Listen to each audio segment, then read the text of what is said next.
Art in Motion, Exploring Dynamic Installations and Kinetic Sculptures. Written by Prisca J. Okatta. Narrated by Archie. Introduction: The movement of art. Art has always been a reflection of society. Whether it's the sculptural works of ancient Greece, the flowing canvases of the Renaissance, or the abstract expressions of modernism, art has always mirrored the world around it. But what if art didn't just reflect the world? What if it actively engaged with it?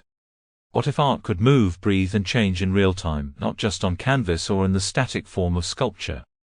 This question lies at the heart of kinetic art, a form of expression that explores movement as both subject and medium.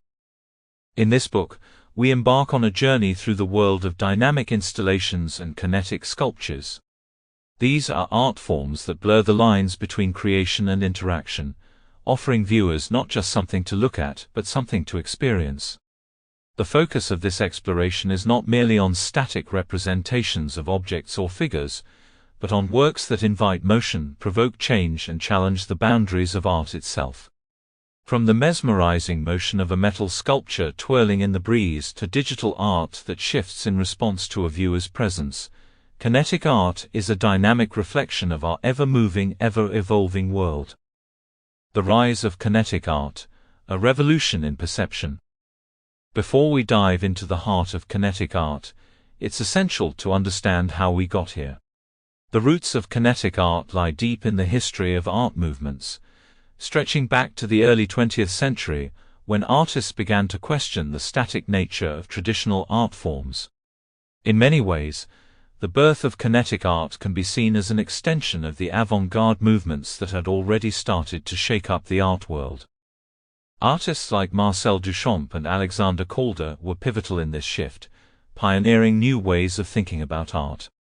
Duchamp, best known for his ready-mades everyday objects turned into art, laid the groundwork for later conceptual artists. But it was Calder who took the notion of movement seriously.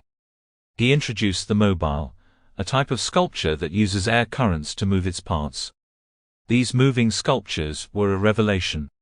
They introduced a dynamic relationship between the artwork and the viewer. The movement wasn't just an aesthetic choice, but an essential part of the art itself. In essence, it made the artwork come alive. What is kinetic art? Kinetic art, at its core, is the art of movement. But defining it isn't as straightforward as simply saying art that moves. Kinetic art can take many forms, from mechanical sculptures powered by motors. Sample complete. Ready to continue?